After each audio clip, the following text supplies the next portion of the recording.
Do you respond to feedback as well? I mean, when you get feedback for seasons, it's mostly been positive, but do you all keep a check for the kind of feedback you've gotten per episode? I'm sure you both know that you could get 100 great reviews, which I'm sure you often do. It's the one bad review that actually sticks with you. So yes, there are times, if I agree with criticism, I use it as reinforcement. Sometimes I'll read something about our show that I hadn't noticed. For the most part, the only thing that Netflix compiles a tremendous amount of data. They do not share that data with me. They don't tell me, here's what people like, here's what people don't like. I do know anecdotally that the thing that people really appreciate is authenticity. It's the reality of it. And so we aspire every chance we get to infuse that authenticity. I think it's what works in global television. It's why, Sacred Games to me is a show that I've been to Mumbai. It's the second time in my life. I don't know that much about it, but I watched that show and it feels real. And I believe that we all do, you can watch a show as you have that takes place in Colombia and Mexico and you know the difference. If we were to have shot this show in Arizona, which by the way, people do, and Netflix thankfully never suggested anything but shooting in Colombia and Mexico, but a lot of American television studios and companies would say, do it where it's cheap and where it's totally safe, although it was very safe in Mexico. And you might do that, but an audience will tell. They'll be able to tell. They'll know the difference. Right, and apart from making such an entertaining show, I think you've also been kind of making a political statement with the show. With every season, you seem to be zooming out. We've seen Medellin, we've seen Cali, we're now going to Mexico, and it's a bit like The Wire. We are now seeing a bigger system at play. We are seeing this war on drugs with a different perspective. It's not just Mexico anymore. So talk a little bit about that. Was that always the intent, is to broaden the lens on this universe and let the audience start seeing the real problem? For sure. I think we all, every nation on earth struggles with drugs. And the same cocaine that you find in Mumbai, you'll find in Tokyo, New York, London, Nairobi. It doesn't matter, it's the same stuff. And we all have the same struggle, and we all continue to focus on the supply of cocaine rather than the demand. And the star of Narcos is not Pablo Escobar or Felix Garida or Kiki Camarena or Colombia or Mexico, it's cocaine. And so we've been allowed to sort of, in making this show the way we're making it, to look at the entire sort of dark web that ties it all together. You said something very interesting. I read in an interview. You said that Colombia doesn't have a cocaine problem. They have a capitalism problem. America has a cocaine problem. That's a great insight. Did you get this insight even before you went into the writers' room? Oh yeah, for sure. They're fond of saying in Colombia, and it's true, that if the cocoa leaf grew in Virginia, it would be legal in the United States. The thing that nothing is as it's presented. The problem with cocaine is not so much the cocaine, it was the billions of dollars that were leaving the U.S. economy and going down to South America. Had that not been the case, I think we'd have a very different relationship with cocaine.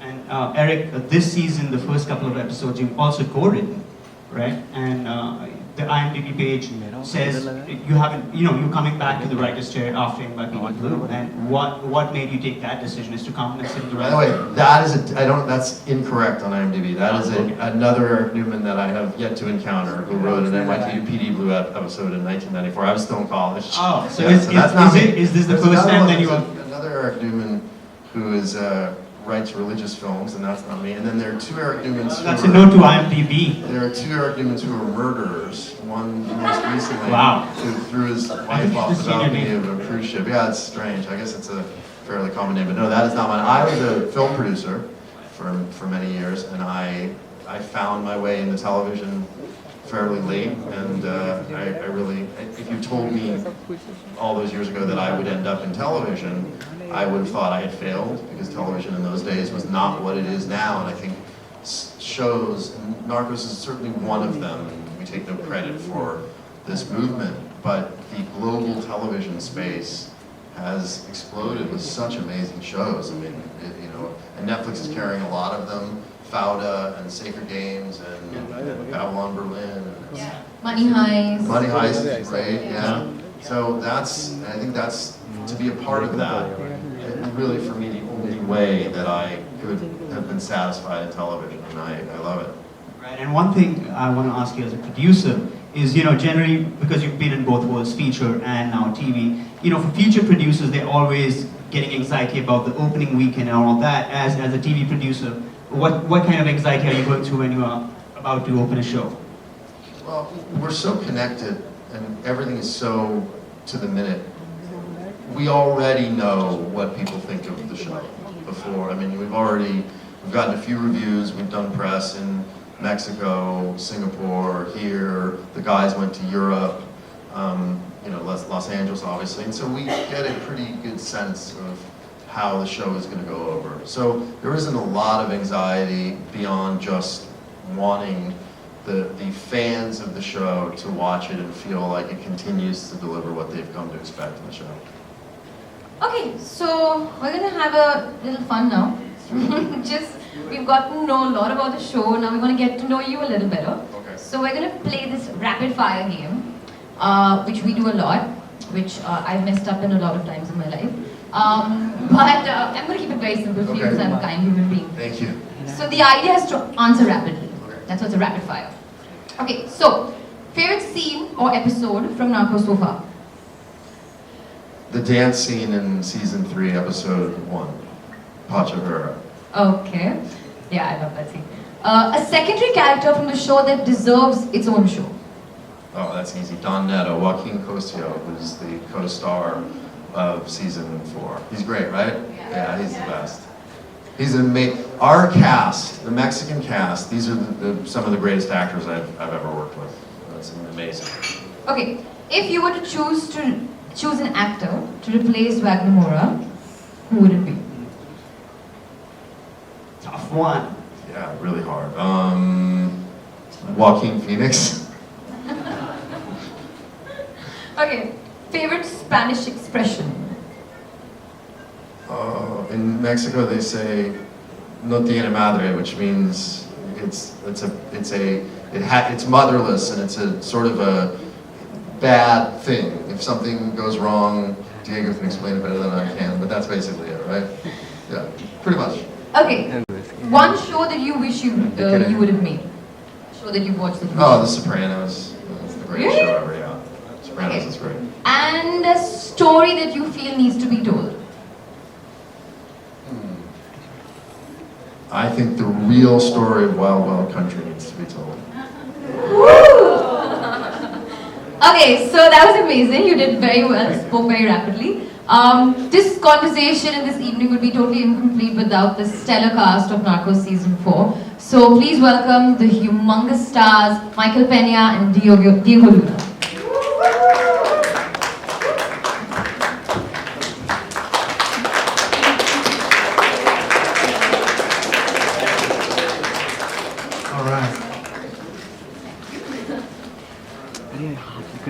Hello. Hi everyone. Okay guys, thank you for joining us and adding the glitter and glamour through the room. Welcome to India, welcome to Mumbai, Michael. Thank you, You were sir. out grabbing some Indian food. Enjoy. Some Indian food? Oh yeah, like in the morning I just show up, like we did it yesterday. Just go to breakfast and whatever they bring, I'm just gonna eat it. It's all good. Too sad we don't have you guys here for too long, but I hope you guys enjoy the city. Shakun's a very good cook. The next time you come, he should make some parathas for you. Right on. I might be a cook, but I've never made parathas. just for the new. Michael, you are playing Kiki Camarena, and he's had huge contribution in the war on drugs. Tell us about your attachment to the show. When Eric came to you with the story, had you already seen the show? So I think me and Eric spoke about 3 years ago, and I didn't, to be honest with you, I didn't watch Narcos. Like I told some of you guys, it's because my son was 6, so I watched Pixar and Toy Story like 50 times, and I watched a lot of those almost by heart. And then after we had a great meeting, I watched 2 episodes, I remember that night, and I thought, wow, they captured Latin America better than most movies. And then I binge watched the first season. When the second season came out, I binge watched that one. And then it's great that that's my research. And then I watched season 3 like a month before we started filming.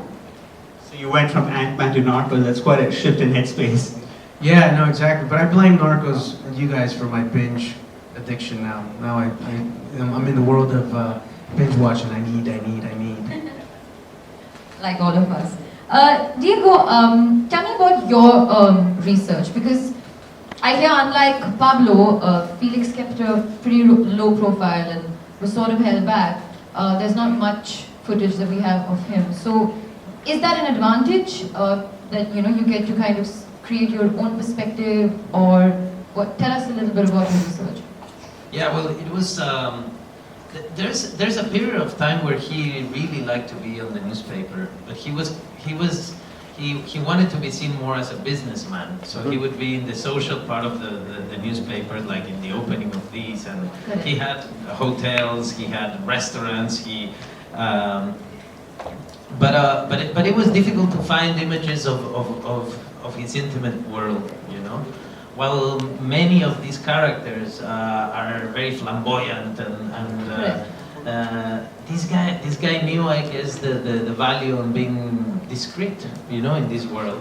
And he's also kind of like well, I believe he's a different kind of drug dealer. He's a trafficker that is willing to leave everything behind and sacrifice everything, You have this idea of the drug dealer that is born in a little town, and when he makes tons of money, he builds the biggest and most horrible house in the town, and then he just like fixes the plaza and fixes the church, and and this guy left Culiacan and went to Guadalajara to build his empire because he saw an opportunity there.